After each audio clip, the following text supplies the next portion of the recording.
네, 지난주 수요일 캐나다의 기준 금리가 4년 만에 5%에서 4.75%, 0.25% 인하되었죠. 그리고 앞으로 물가 상승률이 둔화되면 기준 금리를 더 인하할 수 있다고 합니다. 참 오랜만에 듣는 반가운 소식이죠. 그동안 고금리로 캐나다 경제가 위축되었습니다. 시민들의 삶이 힘겨울 수밖에 없었습니다. 이번 금리 인하로 말미암아 경제가 회복되고 서민들의 삶에도 숨통이 트였으면 하는 바람이 큽니다.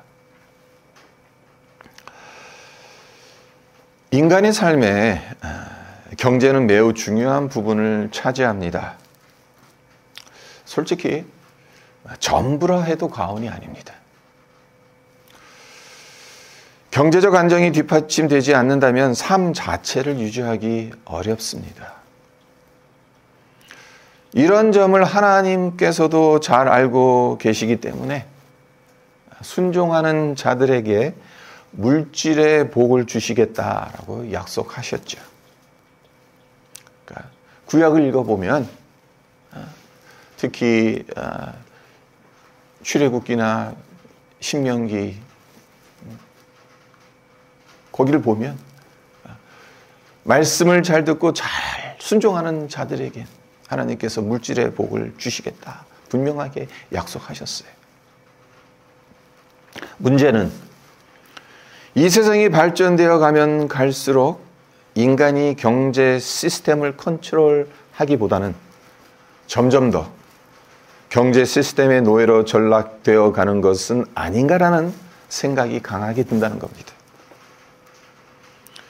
경제가 인간을 위해 존재해야 하는데도 거꾸로 인간이 경제를 위해 존재하는 것처럼 보이는 것이 문제라는 겁니다. 하늘나라의 대사관인 교회 역시 이 문제에서 자유롭지 못하죠. 현실적으로 우리 교회의 재정이 어려워지면 이 예배초소 렌트비를 지불하지 못합니다. 가끔씩 하는 선교 후원 그리고 도움이 필요한 곳에 도네이션을 하고 싶어도 할 수가 없습니다. 교회에서 감당해야 되는 기본적인 일들이 세상의 경제 논리에 따라가지 않을 수가 없습니다. 세상에 속해 있으니까 세상의 이치에 따라서 우리가 이 예배 초소를 사용하면 그의 당연한 대가를 지불을 해야 돼요. 경비를 지불을 해야 돼요. 이 모든 것들이 다 경제 논리입니다. 이것이 엄연한 현실이긴 합니다만은 그렇다고 해도 교회가 너무나도 깊숙이 세상의 풍조 속에 빠져들어가서는 안 된다는 겁니다. 세상에서 일어나고 있는 어떤 그런 경제적인 흐름, 그것에 대해서 우리가 당연히 염려해야 되고 기도해야 되고 좋은 방향으로 나아가기 위해서 우리가 기도해야 합니다. 하지만 너무 깊숙이 들어가서는 안 된다는 사실, 우리는 생각해 볼 필요가 있습니다. 근데 현실은 어떻습니까? 27년 전에 한국의 IMF 사태가 터졌죠. 그러니까 1998년이었나요? 그때가. 그리고 지난 3년 동안 코로나 사태 또 한번 생각을 해보세요. 어떤 일들이 일어났습니까? 많은 일들이 일어났죠. 네, 교회의 재정 상태가 악화되니까 가장 먼저 한 일들이 무엇입니까? 모든 교회가 그렇다는 것은 아니지만 참 많은 교회들이 그러했습니다. 제일 먼저 선교사님들 지원을 끊었습니다. 또 부교역자들을 내보냈습니다.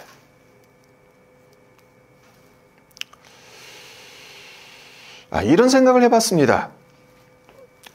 종말이 가까워지면 가까워질수록 교회와 많은 종교단체들이 점점 더 경제적 이익 집단으로 바뀌어가는 것은 아닐까.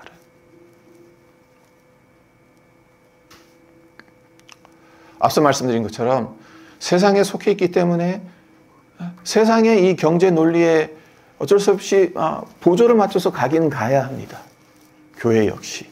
그러나 그것에 너무 깊숙이 빠져들어 있고 물들어 있고 그러다 보면 교회가 정치적, 경제적 이익 집단으로 타락하기 쉽다라는 겁니다.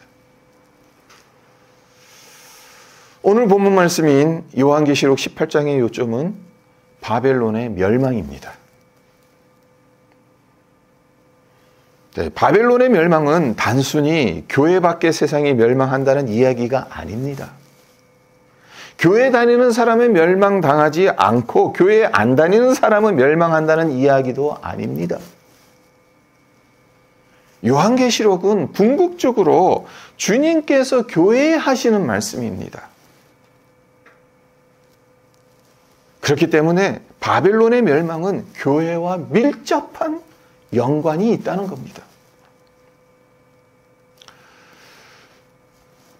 먼저 4절을 보시면요. 또 내가 들으니 하늘로부터 다른 음성이 나와 이르되 내 백성아 거기서 나와 그의 죄에 참여하지 말고 그가 받을 재앙들을 받지 말라.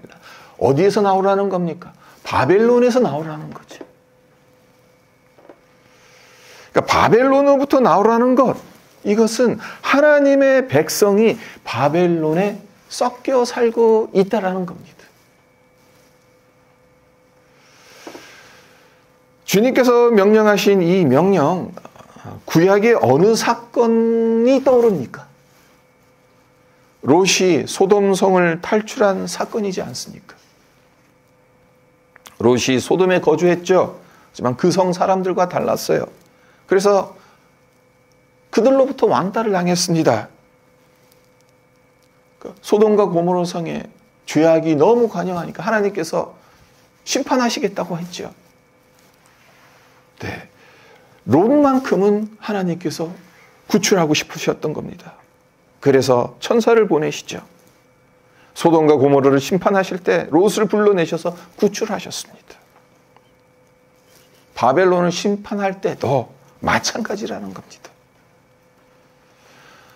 바벨론에 살지만 바벨론과 섞이지 않은 하나님의 백성들을 구원해 내신다는 겁니다. 롯의 경우를 대입하자면 어떻게 보면 위로의 말씀이기도 하고 아주 무서운 말씀이기도 해요. 바벨론이 멸망할 때 거기에 살고 있던 하나님의 백성들을 하나님께서 건져내실 텐데, 자, 앞서 말씀드린 이 롯의 가족들 어떠했습니까? 먼저 사위들이 어떠했습니까? 사위들은 농담이다 생각했어요. 그래서 롯과 롯의 아내 그리고 두 딸이 도망쳐 나왔을 때 사위들은 같이 안 나왔어요. 그냥 소돔성에 머물렀어요. 한 가족이었잖아요. 어떻게 보면 롯 덕분에 사위 또한 구원받을 수 있었잖아요. 하지만 농담이다라고 생각을 하고 소돔의 좋은 것들, 그걸 다 버리고 나가기 싫었던 거죠. 그래서 거기에 머물렀더니 어떻게 됩니까? 불과 유황에 다 죽고 그렇게 되는 겁니다. 무서운 말씀인 겁니다. 분명히 지금 18장 4절에서 주님께서 명령하십니다. 내 백성이라고 말씀하세요. 내 백성아, 거기서 나오라고 말합니다. 거꾸로 말하자면 거기서 안 나오면 어떻게 되는 겁니까? 바벨론이 멸망당할 때 같이 망하는 겁니다. 아무리 하나님의 백성이라 하더라도 나와야 돼요. 같이 망하기 싫으면.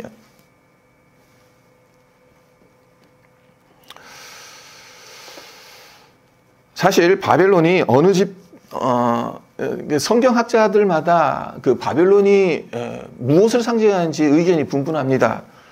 어느 집단이 바벨론이고 어느 집단이 바벨론이 아닌지 무자르듯이 자르기가 쉽지가 않아요. 세상이 바벨론이고 교회는 바벨론이 아니다라고 단정 지을 수도 없습니다. 바벨론은 우리 눈으로 보이는 가시적인 집단을 지칭하는 것이 아닙니다. 세상 속에 살지만 세상의 풍조를 따르지 않는다면 구별된 성도이고, 교회에 다녀도 세상과 별 다르지 않는 삶을 살아간다면 바벨론에 속한 사람이라고 말할 수가 있는 겁니다. 소돔성에 머물렀던 사위 같은 사람들이라는 거죠, 한마디로. 오늘 본문 말씀에서 우리가 주목해서 봐야 할 부분이 있습니다. 그것이 무엇인가 하면 바벨론이 멸망당한 것 때문에 누가 가장 슬퍼하고 애통하고 있냐는 거예요. 세 부류의 사람이 나옵니다. 먼저 9절을 보세요. 그와 함께 음행하고 사치하던 땅의 왕들이 그가 불타는 연기를 보고 위하여 울고 가슴을 치며. 땅의 왕들이 바벨론의 멸망을 보면서 울고 가슴을 쳤다고 했어요. 그러니까 왕들은 왜 우는 겁니까? 바벨론이 망했다고 해서 왜 우는 거겠습니까? 이제 더 이상 정치적인 이익이 없기 때문에. 그래서 우는 겁니다. 그리고 두 번째 부류의 사람들은 어떤 사람들입니까? 11절과 15절을 보세요. 땅의 상인들이 그를 위하여 울고 애통하는 것은 다시 그들의 상품을 사는 자가 없음이라 라고. 그리고 15절도 보시면 바벨론으로 말미암아 치부한 이 상품의 상인들이 그의 고통을 무서워하여 멀리 서서 울고 애통하여. 더 이상 팔 물건이 없다는 거예요. 큰 성 이 바벨론이 몰락했으니까 어디 가서 그들의 상품을 팔 수 있게. 그래서 울고 가슴을 친다고 해요. 그리고 세 번째 부류의 사람은 어떤 사람들입니까? 17절에 보면 그러한 부가 한 시간에 망하였도다. 모든 선장과 각처를 다니는 성객들과 선원들과 바다에서 일하는 자들이 멀리 서서 이들 역시 울며 애통하죠. 그러니까 무역하는 사람들이죠. 바벨론의 그 많은 이 물건들을 다른 곳에 갖다 팔고 다른 곳에서 또 수입해서 바벨론에 팔던 유통업자들이 다 망한 거예요. 자, 그러니까 결국 세 부류라고 했지만 결국엔 두 부류입니다. 정치적 세력, 왕을 위시한 정치적 세력, 그리고 상인들과 이 선원들, 이 유통업자들, 무역업자들이겠죠. 어떻게 보면 이 세력들, 그러니까 경제적 집단. 근데 이 맥락을 가만히 읽어보시면 왕들보다 이 상인들, 경제적 집단에 속한 사람들이 더 슬퍼합니다. 바벨론의 멸망에 대해서.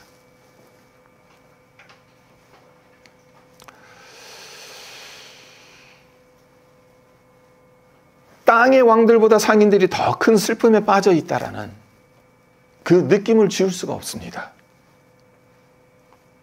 왕들보다 상인들이 바벨론의 멸망에 더 크게 슬퍼한 이유가 무엇이겠습니까? 단순하죠. 물건을 더 이상 팔 수 없기 때문에. 더 이상 이익을 낼 수 없기 때문에. 이런 점에서 바벨론은 어떤 곳인가라는 것이 어느 정도 파악이 됩니다. 다름 아닌 물질 만능주의의 중심지라는 겁니다. 바벨론은 물질 만능주의의 중심지고 바벨론이 멸망함으로 물질 만능주의가 붕괴되니까 상인들이 더 이상 이 물건을 팔 수도 없고 큰 타격을 받게 되는 거고, 그 결과 그들 역시 망하게 될 것을 알게 되니까 그토록 슬퍼하고 애통해했던 겁니다.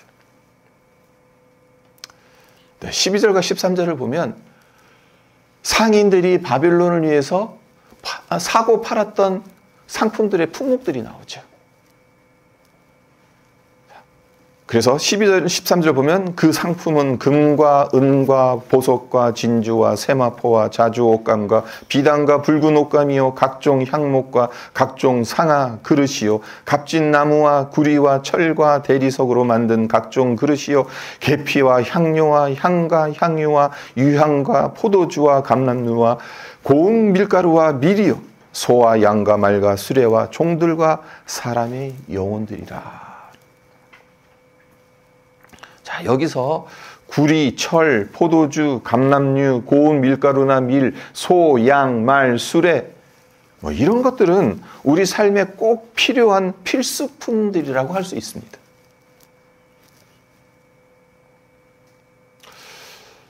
네, 나머지 품목들 금, 은, 보석, 진주, 세마포, 자주, 옷감, 비단, 붉은 옷감, 각종 향목, 각종 상아 그릇, 값진 나무, 대리석으로 만든 각종 그릇, 계피, 향료, 향, 향유, 유향 이런 것들은 오늘날로 치면 돈 있는 부자들이나 누릴 수 있는 사치품들이고 명품들이라고 할 수가 있습니다. 그러니까 이 모든 것들이 이제 더 이상 살 수 있는 사람이 없어지는 거예요. 네, 이보다 더 큰 문제가 있습니다. 뭡니까? 사고 파는 상품이 물건에만 국한되어 있는 게 아니라, 자, 마지막, 그 리스트의 마지막이 뭐가 있습니까? 뭐라고 말합니까? 네, 사람의 영혼이 들어가 있죠. 이 리스트에 사람의 영혼까지 포함되어 있다는 것이 큰 문제라는 거죠. 자, 사람의 영혼은 판매를 목적으로 양산하는 공산품이 아니잖아요. 그래서 사람의 영혼을 사고 파는 것이 어떻게 말이 되냐고 생각할 수 있겠죠.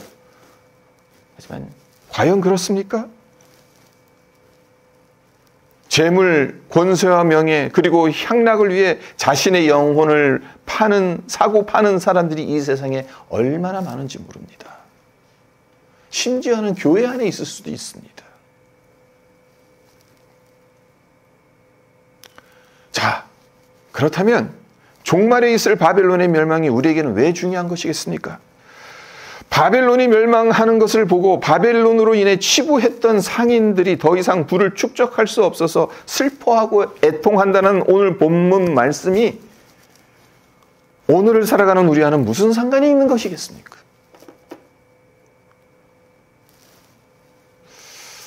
자, 20절을 보시면요.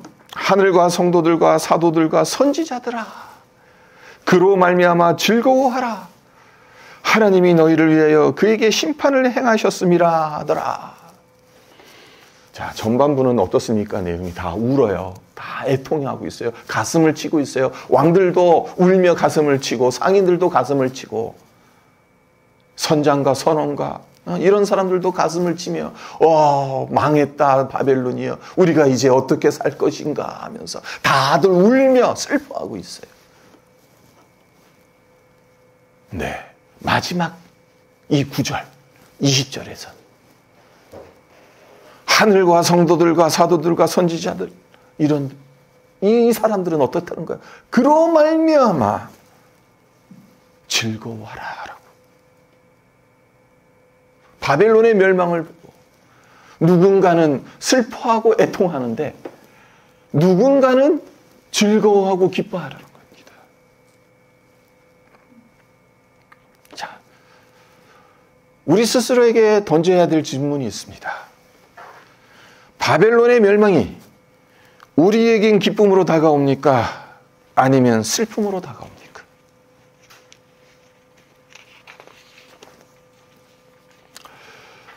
주님이 언제 재림하실지 그때는 아무도 모릅니다. 내일 당장 오실 수도 있고 몇천 년 후에 오실 수도 있습니다. 하지만 중요한 것은 주님 언제 다시 오셔도 우리가 즐겁게 맞이할 준비를 하고 있느냐라는 겁니다. 그리고 그렇기 때문에 우리의 신앙을 늘 점검하는 것, 신앙생활하는 동기가 무엇인지를 우리 스스로에게 물어보는 것이 너무나도 중요하다는 겁니다. 우리는 왜 주님을 믿습니까? 왜 아까운 시간 내서 교회에 나오고 헌금하고 봉사를 하는 겁니까? 흔히 이런 말들 많이 하잖아요. 한국 교회의 병폐 중에 하나가 기복주의 신앙이다. 옛날부터 내려온 샤머니즘의 영향을 받은 한국 교회가 기복주의 신앙에 빠져 있다는 말 많이 하지만 사실 기복주의 신앙은 한국 사람들에게만 있는 문제는 아닙니다. 이 지구상의 모든 사람에게 있는 문제예요. 기독교 역사상 많은 나라에서 기복주의적 신앙은 수없이 반복되어 왔습니다. 가장 대표적인 예를 하나 든다면 서구 기독교 국가들인 영국, 스페인, 프랑스 등등이 겉으론 하나님의 이름을 내세웠지만 실제로는 무역로와 자원을 장악하기 위해 무력으로 세계의 여러 지역을 식민지로 삼았었죠. 대항해 시대에.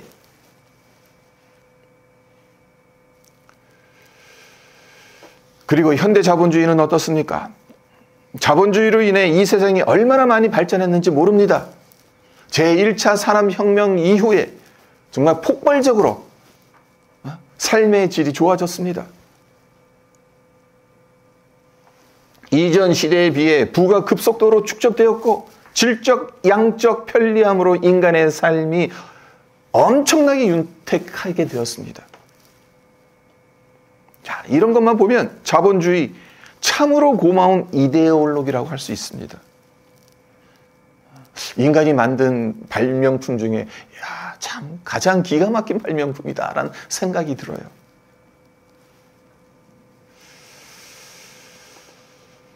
사실 이론적인 면으로 보자면 자본주의와 대척점에 있는 이데올로기가 뭡니까? 공산주의잖아요.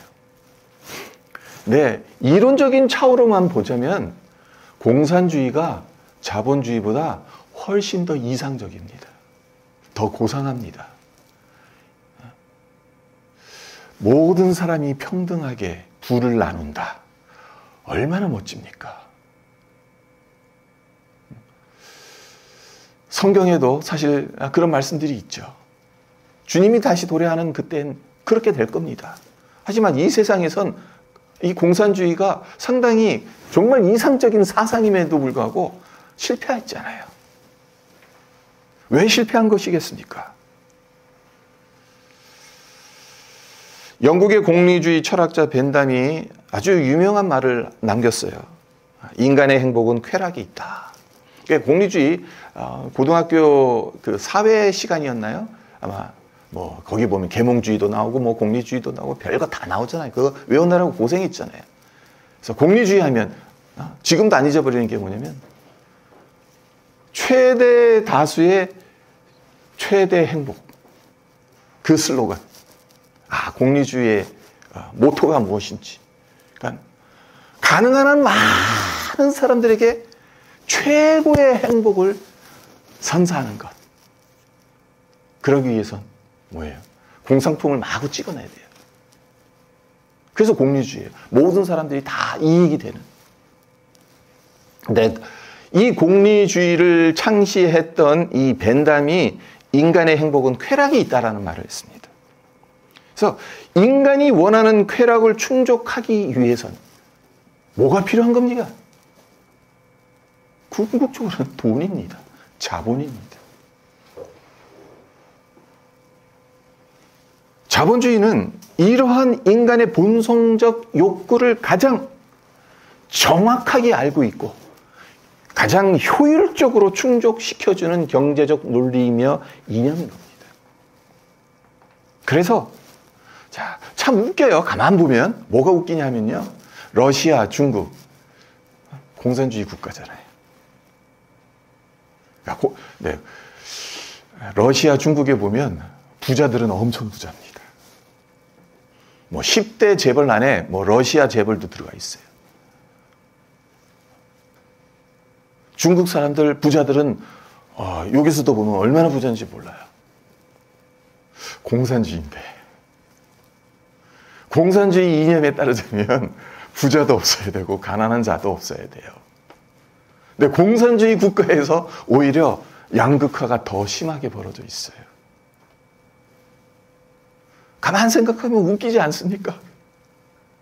공산주의 이념을 표방으로 해서 국가 정치 시스템을 만들고 그렇게 운영해 가는데 정작 들어가서 보면 공산주의가 아닙니다. 자본주의 국가보다도 더 자본주의화되어져 있어요.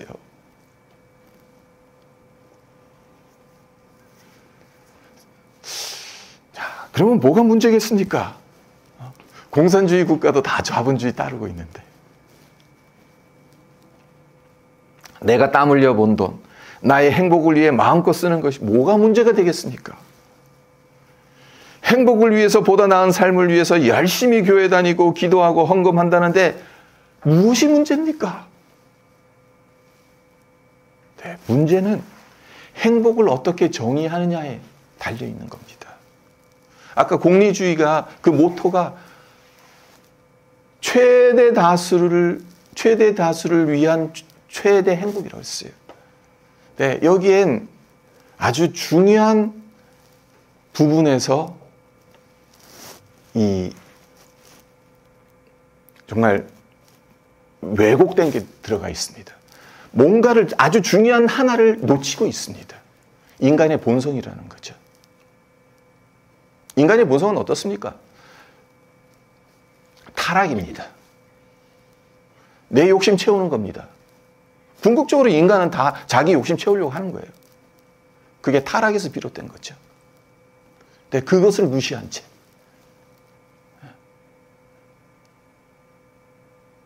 윤리적인 그 파운데이션을 많은 사람에게 많은 행복을 가져다 준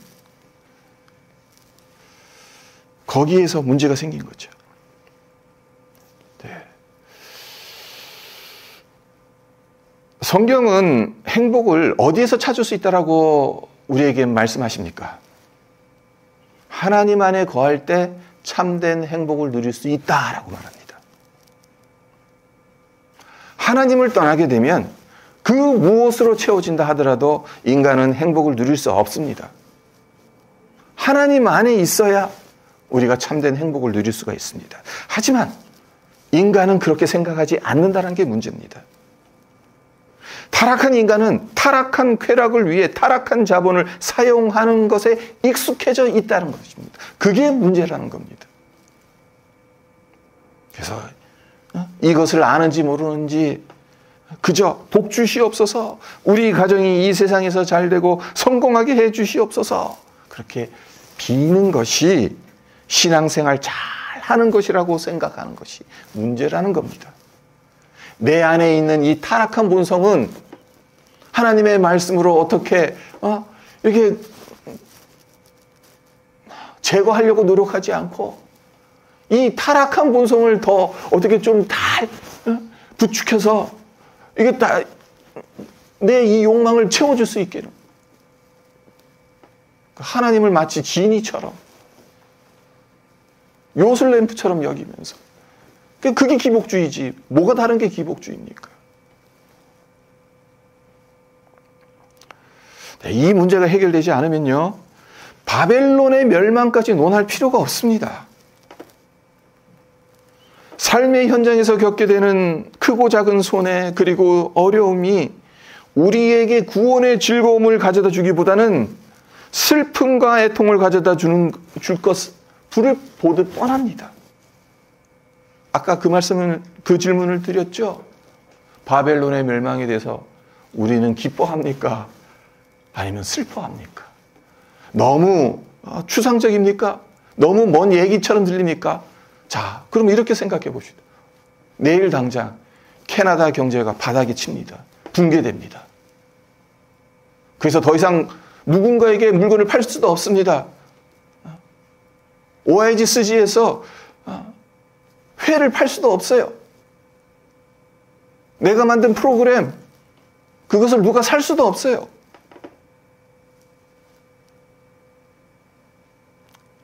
만약 그런 일이 생긴다면 그것으로 인해 20절에서 이야기하고 있는 하늘과 성도들과 사도들과 선지자들아 그로 말미암아 즐거워하라. 이 말씀이 우리의 고백이 될 수 있겠냐는 겁니다.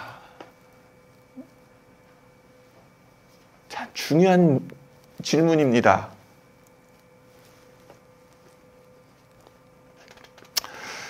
4절과 7절로 넘어갑니다. 이 구절을 주의 깊게 읽어보면 인간이 바라는 복과 하나님이 원하시는 복이 다르다는 것을 발견할 수 있어요.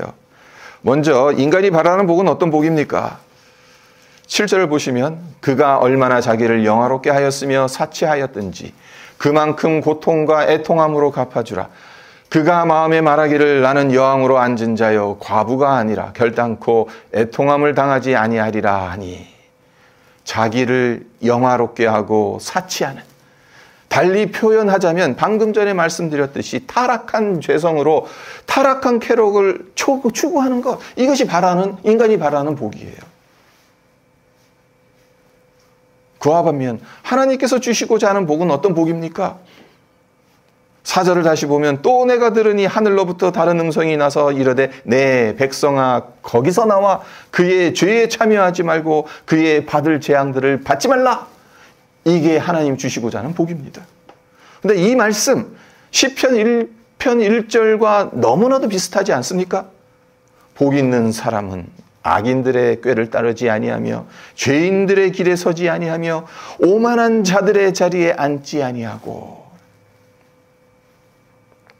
결국 이 말씀은 자기를 영화롭게 하고 사치하려는 자리에 있으면 그들과 똑같은 재앙을 받을 것이라는 경고의 말씀인 동시에 그 자리에 있지 않는 것이 하나님의 복이라고 가르쳐주는 말씀이기도 하다는 겁니다.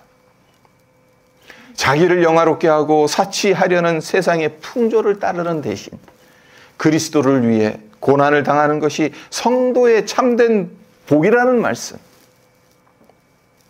자, 우리가 받아들이긴 참 힘든 메시지입니다. 그러나 우리 마음에 새겨야 할 메시지입니다. 주님을 믿는다고 해서 어려움이 없거나 고통이 사라지는 것은 아닙니다.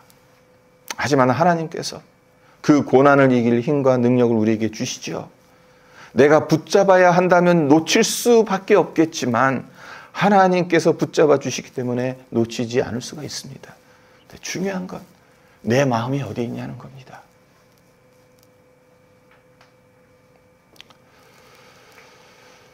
바벨론의 멸망, 먼 훗날 종말의 때나 있을 사건으로 여기지 마십시오. 오늘 이 순간에도 여러 모양으로 우리를 찾아올 수가 있습니다. 그때 우리는 어느 자리에 있어야 하겠습니까? 자기 사치와 영화라는 타락한 쾌락의 자리이겠습니까?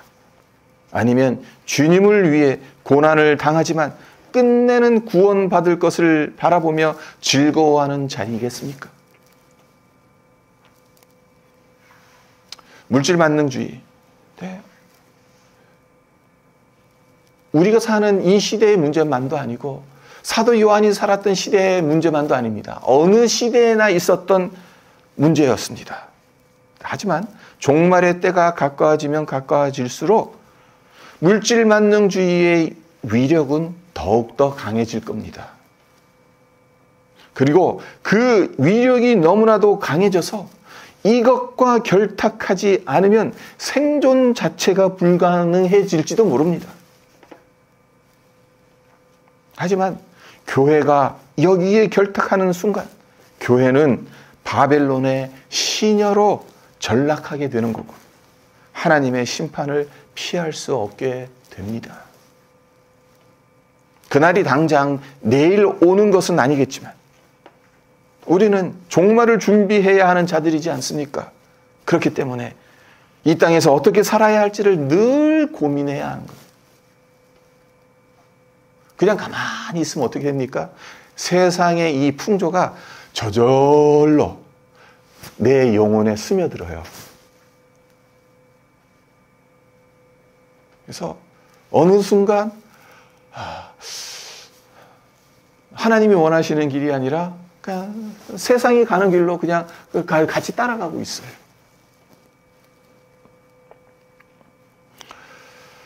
바라기는 바벨론의 멸망이 제시하는 교훈이 무엇인지 우리가 깨닫기를, 그래서 자기 영화와 사치가 아닌 그리스도의 고난에 동참해서 성도의 삶을 온전히 살아가는 우리 모두가 되시기를 주님의 이름으로 축원드립니다.